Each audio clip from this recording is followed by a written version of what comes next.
Hello and welcome back to the Go-Karts and Good Times YouTube channel. Today I'm finally going to be tearing into my 1990 Mazda Miata.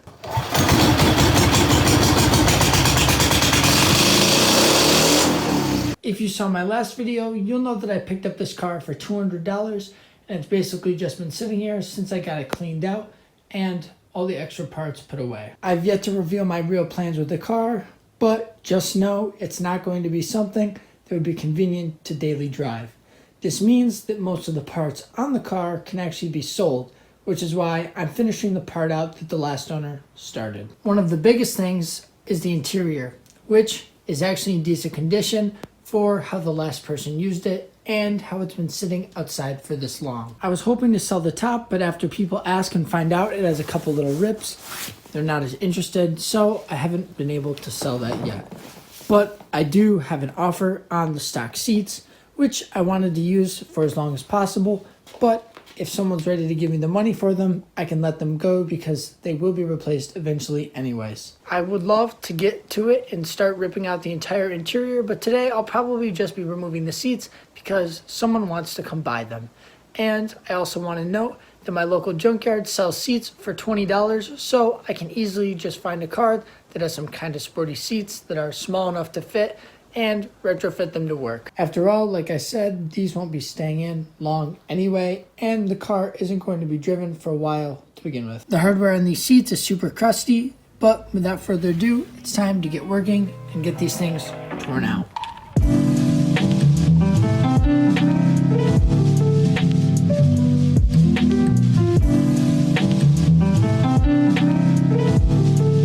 Unfortunately, being an old car with water damage, the seat bolts are fairly rusted in, but I managed to get all of them free on the driver's side, and there's one that's rounded over on the passenger side that I'll have to take more drastic means of getting loose. Hopefully I don't have to cut it off, but you've seen enough of me monkeying around with these seats, so I'll update you when I get it resolved. Just like that, both seats are removed, and unfortunately I had to resort to drilling out that rounded over bolt, but at least it's out. Also, you can see just how much crap was under the seats that I couldn't really get to when I was cleaning out the car earlier, so I'm going to take care of that now, just like that. It's a bit cleaner, still not amazing, but at least it doesn't look completely disgusting anymore. Like I said earlier, besides getting these tools cleaned up, this is about where I'm going to leave it tonight because I just need to get those seats out to sell them. Next time I come back to work on it, I do plan to get the entire interior removed. I'm back again with good news, and someone finally wants to buy the top off the Miata. This may not be the easiest thing to show, but I'll try and walk you through the process of removing Miata top if you have one yourself. First, I'm going to start by removing all of these little clips that hold the rear carpet in so I can get access to the bolts underneath.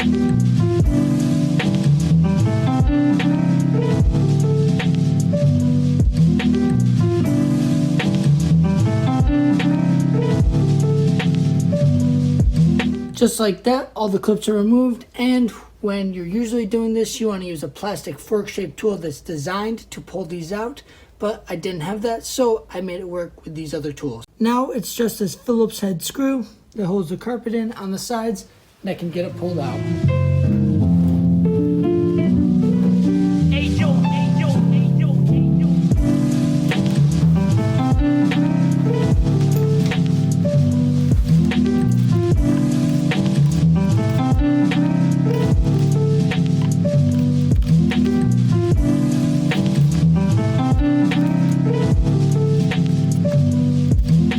I just have one hidden 10 mil left on each side, holding in the little retaining piece for the sides and back of the top.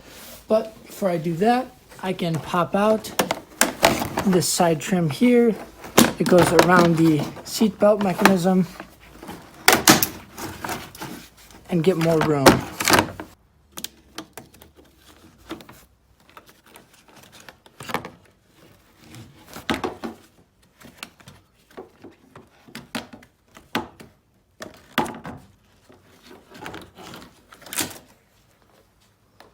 That video wasn't great, but it's basically clipped in a couple places, and you have to undo this ring around the seatbelt and then slip the seatbelt through the back so that you can pull it off. With that done, this side can also come right off.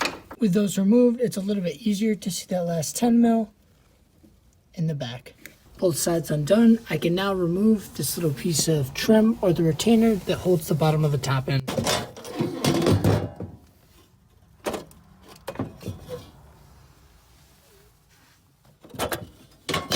Now the only thing left holding that on are 3 bolts that were hidden behind that trim piece I removed and can now be unfastened to remove the frame off the car. And now I can attempt to get the top pulled off the car.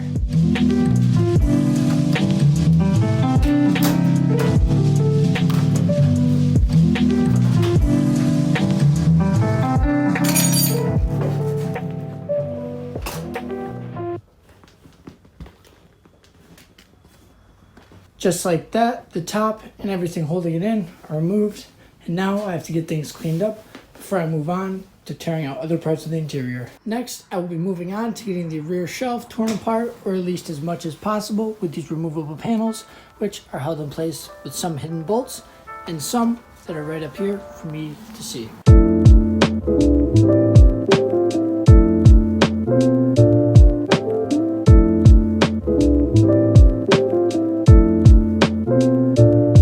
Those taken off, I just have to remind you that I am trying to sell as many parts as possible, but there are some that I may just need later, like these, that I will be saving.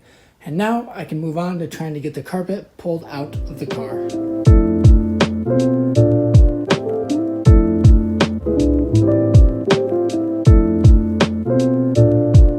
With the seat belts, any other fasteners or clips, and the automatic clutch filler footrest piece removed, I have everything that I thought I needed to take out to get the carpet out, but unfortunately, it seems that it goes up underneath the dash, or there's some part of it being held down under the center console there.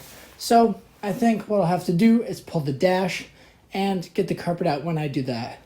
If anything, the carpet's not in the way, so I'll just kind of tuck it back down for now. And if there is anyone upset about me ripping and tearing this carpet out, it's disgusting anyway. It's not that bad really for the age and the condition of the car, but then again, you can find new ones or better ones from other cars or online, so I won't need it, and I doubt anyone will pay money for it.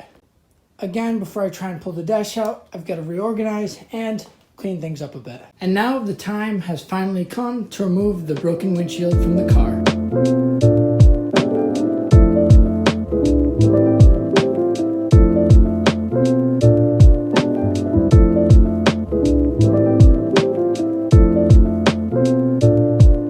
Huge mess created, the broken windshield is finally removed, and next, before I go taking the dashboard out, I'm going to work on getting little things like the sun visors and the rear view mirror out, just because they're convenient and it'd be better to have them out of the way.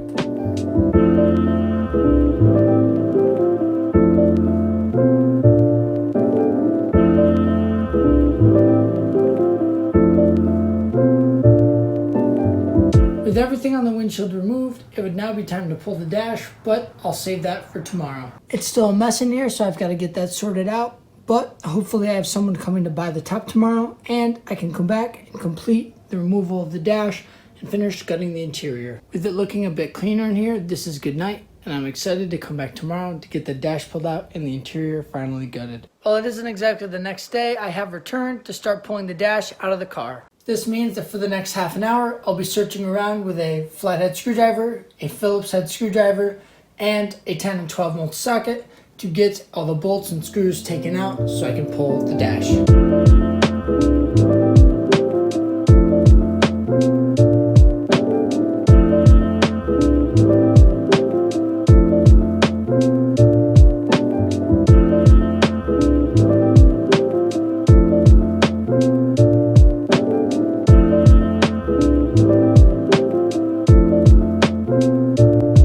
Just like that, the Miata dash is finally removed. And I think the most difficult part of the entire process was getting the climate control removed from where the tombstone would usually be. There were a bunch of cables to adjust manual levers to adjust the temperature and the airflow of the AC or heat that had to be disconnected at their respective arms back underneath the dash. But besides that, it was pretty straightforward. A bunch of screws, a bunch of bolts, and a bunch of wiring plugs. Normally I think it'd be a little bit easier, but some knucklehead installed a security system on the car, which made things a little bit more complicated. I have the box that controlled it torn out, but there's still a bunch of random wiring up underneath the dash and the horn and other remnants left around the car that will have to be pulled out later. With a bunch of wiring torn out, I do want to make sure the car still runs. And that question is answered. The dash was pulled out without really breaking anything. It seems to still be in good condition. And while I don't plan to use it on the car, I will keep it in storage because if I ever get another Miata, especially 1.8, I'd want to swap the 1.6 dash in. You'd think it's kind of strange for me to have preferences about which Miata I like better, having only owned this one, but I've loved these cars for a long time, so I do want to have this stockpile parts if they don't sell while I'm parting out the car, so that I can use them in the future for myself. Over here you see my small pile of other interior parts, the steering column surround, cluster hood, and glove box. Unfortunately, the plastic on this cluster was extremely brittle and the clips snapped off, so if I ever want to reuse it, I'll have to glue some more back on and rebuild them, but this stuff is all torn out so that I can put it into storage.